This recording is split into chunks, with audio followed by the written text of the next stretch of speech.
Hello, in today's video, I'll be sharing with you my entire video creation process. This would be a great resource for anyone looking to create content for any platform and you're holding yourself back because you think you don't have the gears you need or you don't have a fancy apartment to show off while doing your video or any other reasons that you might be holding yourself back with. Let me say this first. If you have a smartphone, you are good to go.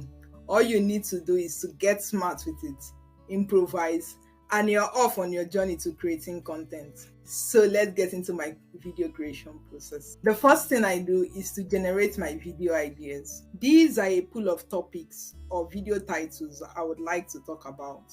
It might be something about myself or something I watched on TV or on YouTube or a lesson I learned from an experience I had or from observing other people's lives, or it might be a snippet from books, or it might even be from my Twitter feed. The good news is that ideas are everywhere. Once you start to pay attention, you will start to see them. And also, don't feel the need that you have to generate original ideas. If this is possible every time you make a video, perfect. But if not, make do with what is already out there. There is nothing new under the sun.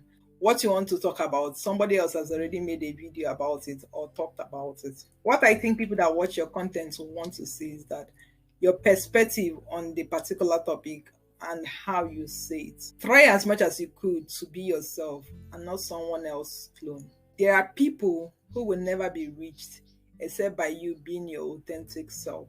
For me, as soon as I get an idea of a video I want to talk about, I type it into my Google Docs. I use Google Docs app on my phone for note taking, and this has saved me a whole lot of stress. And since I'm creating content on a zero budget, I don't have to worry about monthly subscription on note taking apps like Notion, Evernote, Bear, Obsidian, and the likes. Most of my video ideas are generated when I'm in the bedroom bathing. In my opinion, that is where the world's greatest ideas are bedded. I have a document in my Google Docs which I call a video ideas. So whenever I get a video idea, I go in there and input all the video titles I would like to talk about, either now or in the future. In this stage, I also plan and imagine my thumbnails.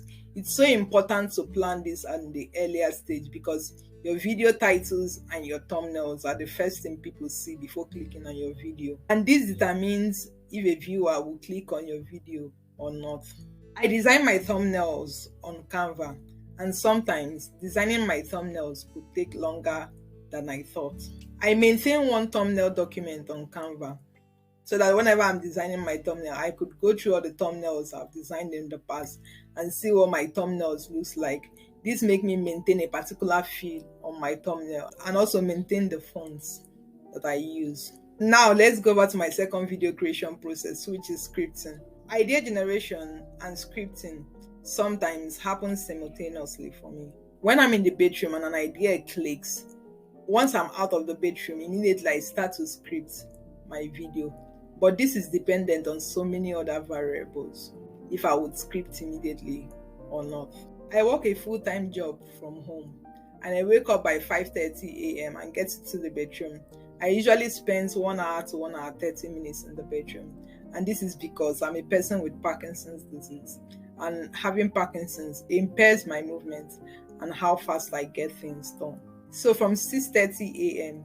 or from 7 o'clock a.m. to 8 a.m. as I wait for my medication to kick in, I use this period to script my video. That is if my baby is not awake by then, or if I don't need to attend to some social media messages or work messages. Scripting seems to be the most difficult stage in my entire video creation process. I don't like scripting at all. I don't. It took a lot of tough love from my husband for me to start scripting my video. And if you check my past video for the first 7 videos on my channel, you would see that I was rambling because they were not scripted. I script in 2 forms. I script word for word, or I script taking points, and all my scripting are done on my phone with Google Docs app. Once I have a script, I'm at peace because I now have a video.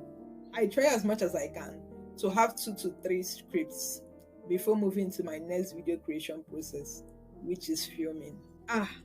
This stage, is on that tricky stage for me due to my living situation. Since I work Mondays to Fridays, I only have Saturdays and Sundays to film. On either of those days, there are so many factors that come into play. If you're a content creator and you live in a public apartment, a public yard or compound, you will have a fair idea of what I'm about to say. For me to be able to film my videos, I have to find a time when the children in my compound are not playing and when the sun is at its brightest, and also when my medication has not worn out, so that I could be able to make gestures with my hand. If you can see, it's difficult for me to make gestures right now because my medication has not fully kicked in.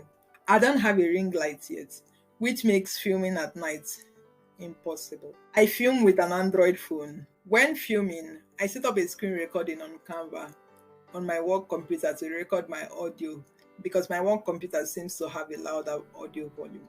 At this time, I don't have a microphone, so this is my method of improvising.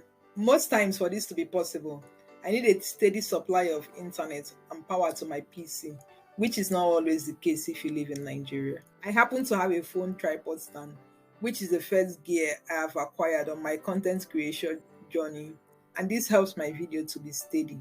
My husband helps me to set up for filming. I sit on a chair and a small table where I set my work PC with my script open on the PC and my audio set to record. Once my husband hits record, I look at the PC, read a paragraph, then look into the camera and say what I've read. When I start, I always check the time because my phone camera can only record for 30 minutes.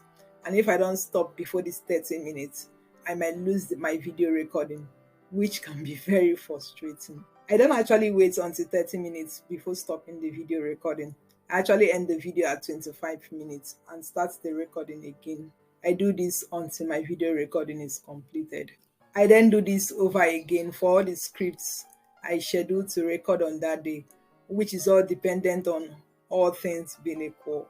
You see my hand, it is not moving because my medication has not kicked in. If it's not possible for me to complete filming all the scripts I have to film on that day, which is usually 2 to 3 scripts, I leave it the next day to continue filming or leave it for another filming weekend. In a month, I set aside 2 weekends for filming, which has worked tremendously for me. Editing my videos after filming seems to be the fun part for me, and I usually do this in the evenings when I close from work. I use CapCut Video Editor to edit my videos on my phone. CapCut is a free video editor and a free video maker with music that is versatile to use. In addition to CapCut basic features such as video editing, text, filters, stickers, colors, and music, CapCut offers free advanced features including keyframe animation, smooth slow motion effects, chroma key, picture-in-picture or overlay, or as some people will call it, B-rolls, and stabilization that can help you capture and create aesthetic videos. First, I download my audio from Canva as a screen recorded video, and I go over to CapCut, import the video which I've recorded, and I'll use the extract audio features to match the audio with my video.